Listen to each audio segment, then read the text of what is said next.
Take the give over the top, deflected in the air. Sherfield drags his feet. Touchdown! Ruled a touchdown. McDaniel can't believe. Hello, everybody. Welcome back to the First and More.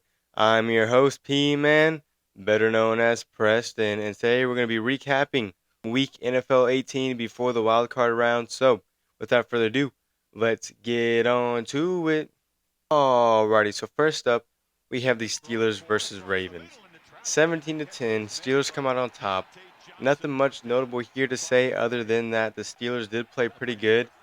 TJ Watt unfortunately went down with the MCL tear. Hopefully he can get a speedy recovery, but he's definitely not going to be able to play in the divisional round, and I doubt if they win that round, he'll be able to play in any of the rest of the playoffs, unless if they make it to the Super Bowl somehow. I'm sure he'll be like, everybody juice me up real quick, let me get out there.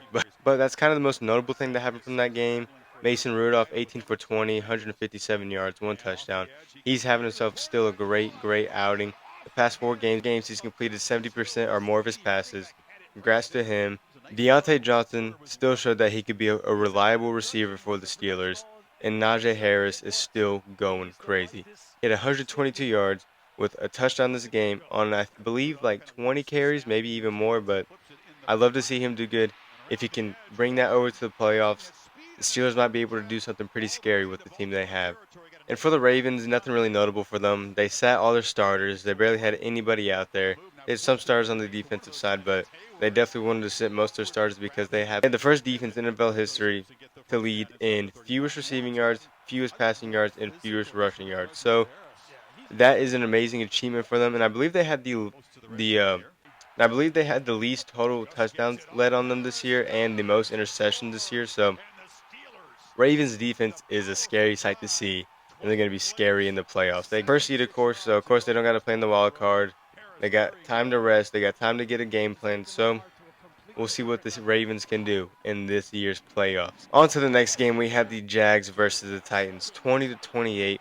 The Jags falling short and the Titans winning. I mean, only really notable thing to say here is that the Jaguars won. They could have possibly had a playoff spot depending if Bucks lost or if the Rams lost. Now, I'm not too sure about that, but T-Law, he came back from injury. He wanted to play. He wanted to show his team that they can get through it. They did not get through it. He threw 2 interceptions. You got to be more careful with the ball, man. I feel like anytime you're in a game, you always be throwing 2 or more interceptions. He needs to really calm down on where he's throwing, really decide where he wants to go, and make a decision before he even throws the ball. Because it is kind of getting bad out here. He's supposed to be a superstar. He's barely an all-star type of player. So like, he just has to kind of make a really big flip this season if he wants to prove everybody that he can still be a number 1 QB in this league. But on to Calvin Ridley. He had 6 receptions for about, I believe, 112, maybe 115 yards with a touchdown. Not a bad game for him at all. One of the better games he's had all season. I mean, the Jags didn't do awful this game on the offensive side. Evan Ingram also got himself a touchdown. He's a very key part of this offense in the way they've been able to be so successful. Is the tight end's been doing amazing, but their defense really needed to step it up this game. They don't have a bad defense, not awful. I'd give them maybe a top 15 defense in this league, but they just did not show the intensity that they've been having the past few games of what they've been doing. So their defense kind of flopped on them. They couldn't make plays whenever they needed to. T-Law with those 2 interceptions was very costly because they came back down and scored on the other end. So just a very bad outing for the Jags, to be honest. Not something they wanted to do on their last game of the season. Now for the Titans, Ryan Tannehill got to start this game. He did very amazing, 163 yards, 2 tutties, 1 interception. Not a bad night for the big man out there. Derrick Henry, though, with 20 carries, 153 yards, and 1 tutty. If this is his last game as a Titan, so be it. Not a bad game to have as the last one. Hopefully he doesn't retire. I still want to see him play, maybe go on to a different team and play because I know what he can bring to a different team. But that was some of the best running I've seen him do all season. So, not a bad game, obviously, if he ended it right there. Hopefully he doesn't retire, but if he does, he's had a hell of a career. The most fierce running back in this league. The Falcons versus the Saints. Man, this was kind of just the more funny games to watch. Teams could not make the playoffs no matter what, so they just went out there, played for what they could. Both of them didn't have an awful record. The Saints one that actually ended up having a positive record to end the season. Congratulations to them. But Bijan Robinson had himself a hell of a game out there. he had 10 receptions, 170 yards with one receiving touchdown. On that, he had 10 carries, 53 yards on the ground, no rushing touchdowns on the ground. But man, he did have himself a stellar game that evening, and the Saints decided to be like, fuck it, let's go vintage mode. 22 for 28 passing, 264 yards with 4 touchdowns and no interceptions. I mean, it's a great game that he had, the best he's had all season. And then he really evenly spread out the wide receivers this game. Each wide receiver had about 50 yards or more with a touchdown each. The only guy to have 2 was A.T. Perry with 2 touchdowns on the evening, but he had 53 receiving yards and 6 receptions. So they each all got the ball very, very evenly spaced out, which was amazing to see. Keandre Miller got himself a rushing touchdown on the evening. And let's go ahead and check out this play. The most disrespectful thing I've seen all football season. Let's go ahead and check this out.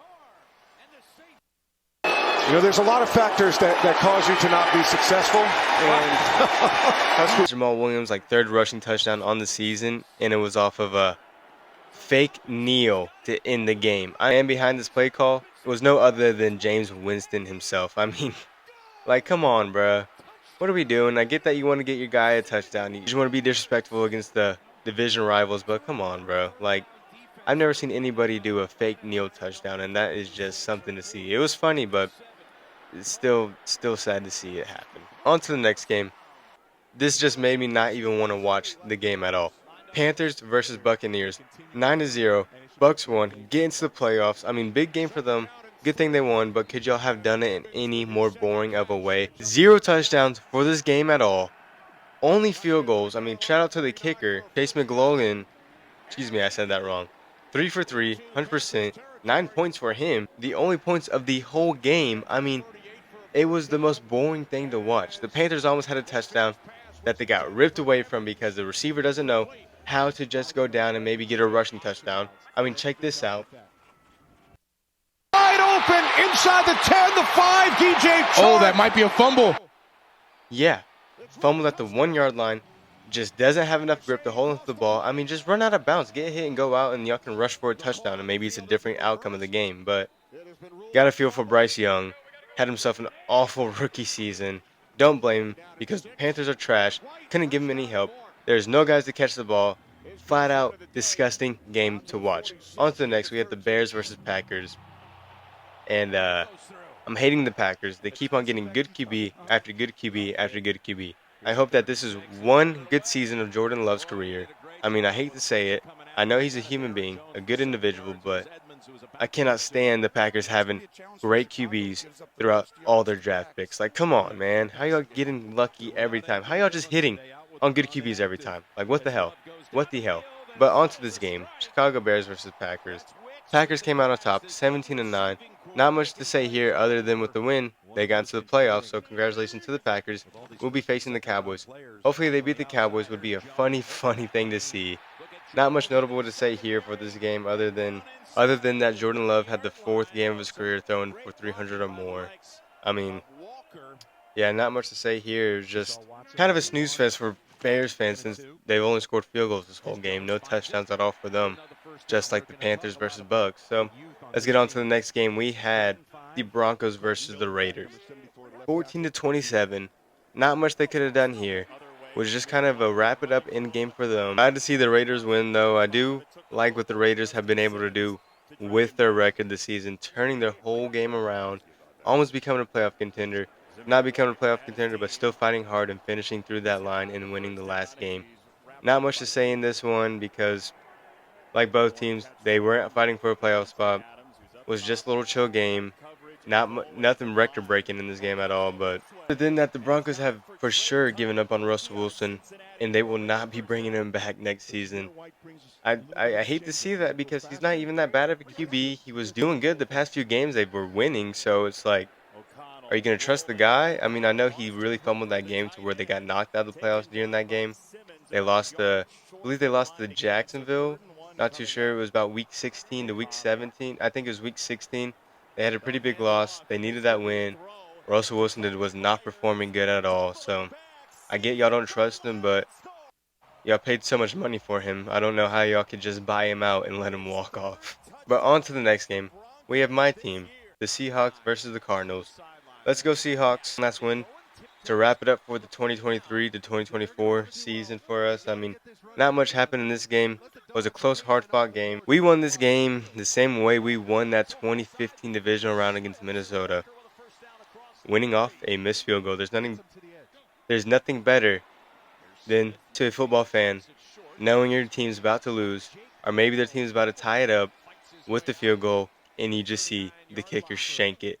I mean, it's just glorifying to see that. It is funny, it is cruel to the other team, it's heartbreaking for the other team, and it just brings your spirit right up. So, that's all there is to say about that game. It's a fun little game to watch. Nothing really on the line for them. Just guys wrapping up for the NFL season, and we got a dub for our last game. Let's go Seahawks. On to the Chiefs versus Chargers. I mean, if you like a field goal game, you like a close game, definitely a game for you to watch. It was a really good close game, not going to lie. I mean, it did come down to the wire for the Chiefs. They made a last-second field goal. I mean, 43 seconds left on the clock. They made a field goal, but they won this one 13-12. There was one touchdown the whole game. Edlaire got a rushing touchdown in the first quarter. Other than that, only field goals for the Chargers. And after the first quarter, only field goals for the Chiefs. I mean, for the kickers, was a great week for them. Congratulations to the Chiefs, being the third seed in the AFC. We'll see what they do in the first round, but that's going to wrap it up for that game. Let's go on to the Texans versus the Colts. CJ Stroud doing everything he can, being amazing, 20 for 26 passing, 263 yards, and 2 touchdowns. God dang, I love to see that man do good. And the top catcher of this game, Nico Collins, 9 receptions, 195 yards, and a touchdown to go along with that. Amazing to see that. Best running back of this game, Jonathan Taylor, 30 carries, 188 yards, and 1 tutty. It was amazing this game. You had everything to see it. Everything was on the line. Both the guys fighting hard. It was outstanding to watch this game. But, I have to bring his name up. Do not hate on this guy too much. It's a football game. I know everything was on the line for these two teams. Tyler Goodson, damn. I hate to see him drop that pass. I mean, yes, the QB could have hit him more in the chest, more in the hands, but like he said in the interview, I gotta accept that on the chin, and that's okay. It was a drop. It was a tough throw. It still touched my hands. It's all good. it hit his hands. He should have caught the ball. And let's go ahead and check out that last play. That was so devastating for Colts fans. A good call. They've got an opportunity here. If Minshew just lays that a little bit more, a ball that could have been caught. But I'm glad he dropped it because I was going for the Texans. I want to see him do good. I hope they do good. We're rooting for the Texans. Let's go. On to the next game. We have the Vikings versus the Lions. I mean, Nick Mullins still doing good out there. 396 yards, 2 tutties, and 2 interceptions. He has thrown 300 more yards in, I believe, 6, maybe 5 of the 10 or 9 games that he has played this season. He has been incredible. With less interceptions, he could really be good for this Minnesota team. Of course, they're not going to be playing any more games this season. Knocked out the playoffs. The Lions, this was just kind of an add-on to their record, a win to the record. Nothing crazy. If they lost, they still would have been in the playoffs. And if the Vikings win, they still would have been out. So I'm glad to see the Lions win. I want to see the Lions do good. Hopefully they win the first round of the playoffs. But yeah, nothing much to say about this game other than Jefferson doing Justin Jefferson things. 12 receptions, 196 yards, and 1 tutty. Amazing game for him. Fortunately, they did lose with that type of stat line, though. He's been having that stat line every time he plays, and somehow they still lose. Off this game, I mean, he did amazing. 23 for 32 completion, 320 yards, 2 tutties, and no interceptions. Great game for him. Not bad at all. I believe that's like the 10th game this season he has 300 more yards, passing yards. So congratulations, Jared Goff, for an amazing season he's had. One of the best I've seen him have throughout his whole career. Hopefully they can go get things done. Lions to the Super Bowl would be a crazy, crazy thing. Amon St. Brown, 7 receptions, 144 yards, and 1 tutty.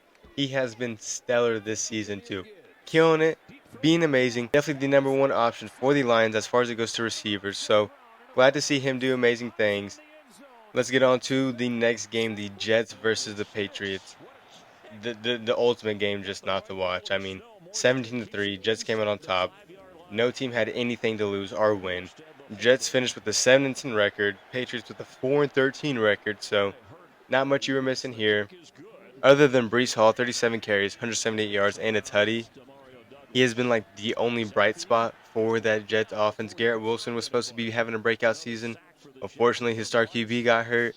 I mean, Sauce Gardner has still been doing great this season. One of the maybe the top 5, maybe top 10 now defensive cornerbacks in the league. So their defense was stellar this whole season. That's why they have a 7-10 record. Their offense, they need to figure out what QB they're going to bring into that dynamic offense. They are one QB away from being a playoff contender team. And I know they are because the way they played, the aggressiveness they've shown, the way they want to be better with the ball and their offense and moving forward, their QB, and if A-Rod stays around, hopefully he can bring that dynamic to that offense next season. So the Browns versus Bengals. The Browns rested every guy they had, including Joe Flacco, their star QB. I know, Joe Flacco, the amazing man. But really, it was kind of freebie for the Bengals. If they lost this, it would have been embarrassing for themselves. They had all their starters versus the backups. Not much to say here.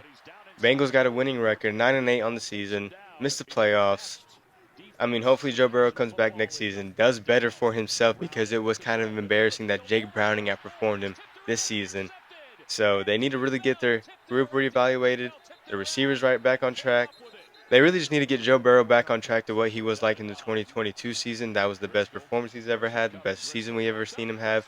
When Jamar Chase was a rookie, they were going crazy. I love to watch that dynamic offense, so they need to bring it back and need to get into the groove of it because I do miss watching the Bengals do amazing. To the Cowboys versus the Commanders. Congratulations to Dak. I'll just start off with that. Congratulations. Threw only 9 interceptions this whole season to go along with 33 touchdowns. Something Dak always said he wanted to do, and to prove that he can throw less interceptions, and he's done it. He's under double digits. He's moving on. He's becoming one of the best QBs we've seen in this league. He was up there for MVP talking. In my opinion, he finished second in my book. First man is Lamar Jackson. I feel like he definitely deserves MVP, but you could also give it to Dak if you really wanted to. Dak has proved that this team has made the next leap. They're talking about Super Bowl contention. They've shown that they can be that. They really are scary to come across. Their defense is top 5. Their offense is top 5. They are a top 5 team in the NFL. So congratulations to the Cowboys. Congratulations to Dak. Love to see him do good. Not really, but congratulations to them. Congratulations to CeeDee Lamb breaking Michael Irving's reception record and receiving yard record. He broke it with, I believe, 1,560 yards this season. I also believe he had 120 receptions this season, and he also had 2 touchdowns this game. That's 4 games in a row that he's had 2 touchdowns or more, so he's had a stellar season. Love to see it. Not really, of course, but congratulations to the Cowboys. They might smoke some butt in the playoffs, or they might get kicked out in the first round. It's either they're going to go far, or they're going to go home in the first round. Also, not much to say about the Commanders. They finished 4-13. I had way higher hopes for them this season. For Sam Howell, I say give him another chance, see if he can do anything with the team he has. But, yeah, they were just disappointing this whole season, and so was Terry McLaurin. Maybe get him in better QB. I do want Sam Howell to do better because I like Sam Howell, but he barely even throws to Scary Terry, the best receiver on his team. So it's kind of just disappointing to see that team crumble and fall and not do something that I know we could have seen them do. They could have been maybe a playoff team, probably not, but they were for sure a 7 or more winning record team. And I hate to see him fall the way they did this season. On to the Eagles versus Giants. Eagles, y'all are one of the most disappointing teams in the last 5 games. Y'all have won 1 of the last 4 games I have seen y'all play. I get y'all had backups out. Y'all were 11-6 finishing the season. Y'all should have finished 12-5, maybe 13-4. Super disappointing to see how they ended the season. Flat out garbage, to be honest. Straight garbage. And that's really all I have to say about them. This game, Tyrod Taylor had himself a pretty good game. 297 yards, 1 tutty, and 1 interception. Not a bad game for Taylor. Love to see him out there doing good. Haven't really seen him have a game like that since Buffalo days. And I do miss Tyrod Taylor on the Buffalo days and before that crucial hit that he had. But on to the next game. We have the Rams versus the Niners. Congratulations on another win. 10-7 on the season. Not bad for them at all. And congratulations to Puka Nacua. He now holds the rookie receiving yard record with 1,400 yards. To be exact, 1,487 yards for him. So congratulations to that. Almost 1,500 yards on a season. Impressive for a rookie.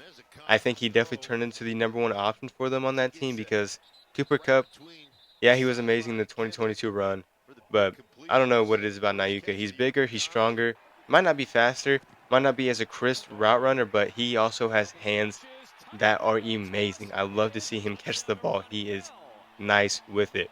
And also, the 49ers were trying to double team him all game. They were not trying to let him break this record, not trying to have him do anything with it. But he broke away. He got free, got the receiving record. Love to see him do it.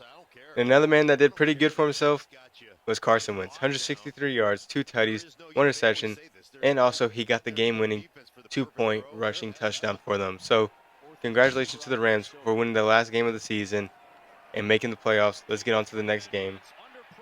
And for the last game that we will be recapping, the Bills versus the Dolphins, Josh Allen had a really good game, 359 yards, 2 tutties, and 2 interceptions. Without those red zone picks and just without a red zone pick and just a pick in general, the Bills would be so much better and so much more point making, so much more dynamic without these red zone interceptions by Josh Allen. It's just kind of getting out of hand, getting dumb, and that he needs to really control this in the playoff run if they want to have any chance of making it far, maybe to the Super Bowl. He needs to be way more protective with the ball in the red zone, smart decisions, and if not, trust your legs and run it in. You always like to run. Why not do it in the end zone, man? Come on. And a guy that had kind of a disappointing performance was Tua Tagovailoa, 173 yards, 1 tutty, and 2 interceptions. I mean, he needs to be smarter with where he's throwing the ball. He kept on taking deep shots for no reason, I feel like. He could have had check down routes. He could have gave it to Moser. They could have done so much more different things than just chucking it deep in double coverage and expecting your guy to catch it. Like, come on, Tua. Be smart with the ball. You definitely need to be smarter versus Kansas City. They have a top 5 defense in the league, so you got to be way smarter with what you're going to do in the playoffs. But Buffalo did win this one 21-14. I mean, I feel like, not going to say they got lucky, but the Bills kind of got lucky off that tip that I showed you on the very beginning. That tip touchdown, super annoying. Deontay Hardy had a 96-yard punt return touchdown in this game. Very impressive for him, but man, come on, like a punt return? I mean, other than that, they both finished 11-6 on the season. With this game winning, either the Dolphins were going to be the 2nd seed or the Bills were going to be the 2nd seed. Bills got the 2nd seed, Dolphins got the 6th seed, so that's that. And also, Dawson Knox got a 5-yard touchdown from Josh Allen. There was still time on the clock for the Dolphins to do something. And then, like I said, Tua just threw it up for a dumb interception that cost them the game. So, I mean, Dolphins need to be smarter where they throw the ball and their playmaking decision. Y'all got talented guys. I get y'all didn't have all your stars out there, but you got to be smarter where you throw the ball, what you're going to do, and what's going to happen. And then the Bills got to be smarter in the red zone and how they run their offense and what Josh Allen is going to be doing. He needs to be way smarter in his decision-making in the red zone. But let's go ahead and check out the top highlight of this week. Carr looking deep, and it is juggled and caught! Touchdown! I made some rewards that we're going to be giving out. Every recapping we'll be having these rewards at the end of the video. So with the top winner this week, we had the Texans. They got their first playoff berth since 2019. Congratulations to them. And the top losers of this week were the Colts. Fortunately, they lost with no playoff berth, and they haven't had one since, I believe, 2018. I believe so, 2018, yeah. And then player of the week, Nico Collins, 9 receptions, 195 yards, and a tutty. Very impressive for that man right there. Biggest loss of the week, TJ Watt tearing his MCL. I mean, they just really needed him for what they're going to come across in the playoffs. Worst looking team heading to the playoffs, the Eagles. Lost 5 of their last 6 games. Not looking good, just being very, very inefficient. They need to really focus up on what they're going to be doing and what their game plan is going to be. I mean, best looking team heading to the playoffs might be cheesy, but I'm picking the Ravens, even though they have a first round bye since they're the 1st seed. But they are looking the best team out of any playoff contender. So, and that's going to wrap it up for the First and More. I'm your host, P-Man, better known as Preston. And as always, have a great day.